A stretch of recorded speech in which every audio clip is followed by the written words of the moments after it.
Fanny Meunier, bonjour. Bonjour. Alors, 8e édition des Trophées ID Alsace, destinée à récompenser les initiatives en matière de développement durable dans notre région. Est-ce que vous recevez de plus en plus de dossiers au fil des années ou la crise a calmé les bonnes volontés ? Alors, la bonne nouvelle, ce qu'on peut dire, c'est que la crise a pas calmé, en tout cas, le nombre de dossiers de candidature qu'on reçoit. L'année dernière, on était sur un cru qui était assez intéressant, vu qu'il y avait eu 13 dossiers de candidature. Et cette année, on estime, d'après les candidatures qu'on a déjà reçues, que le cru sera bon également cette année. Alors, le développement durable, c'est un concept qui fait l'unanimité en théorie, mais est-ce que tout le monde, et notamment les entreprises alsaciennes, savent le définir précisément ? Alors, c'est vrai qu'au sein de nos adhérents, la plupart sont très sensibles forcément donc au développement durable. Et donc, c'est une problématique qu'ils mettent en place et donc ils sont sensibles aux 3 piliers du développement durable, donc l'économique, le social et l'environnemental.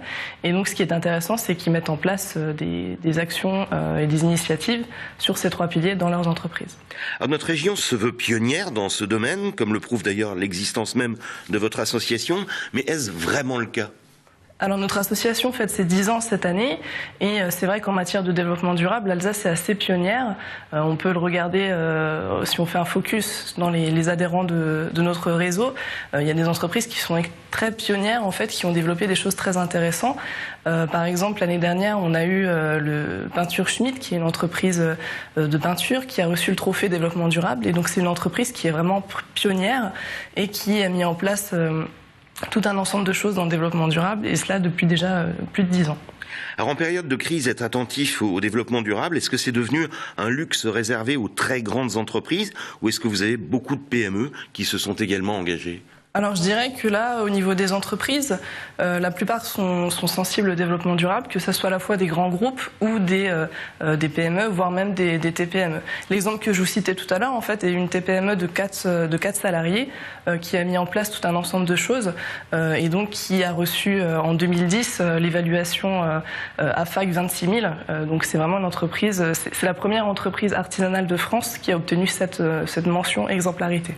Alors est-ce que les lauréats mettent ça en avant, le fait qu'ils aient reçu un prix? Est-ce que c'est un atout commercial ensuite? Alors, ce qui est intéressant par rapport au trophée, c'est que, bon, déjà, bien sûr, vous pouvez recevoir le trophée développement durable et il y a d'autres trophées également. Et ce qu'on propose aux candidats, donc pas seulement aux lauréats, mais également aux candidats, on propose une vidéo, en fait, de quelques minutes pour justement présenter leur projet et les mettre en avant. Donc, il y a tout un ensemble d'outils de valorisation qui sont mis en place pour les candidats. Alors tout le monde peut participer, ça n'est pas réservé à vos adhérents. Quelle est la démarche à suivre? Alors en fait, pour participer, c'est assez simple. Donc vous pouvez aller sur le site idalsace.com. Là, vous aurez le dossier de candidature qui est à me renvoyer avant le 10 juillet. Donc c'est ouvert principalement aux adhérents du réseau ID Alsace. Et si vous êtes intéressé, ensuite nous on peut vous rencontrer, voir comment, si vous souhaitez adhérer également à ID Alsace. Et voilà.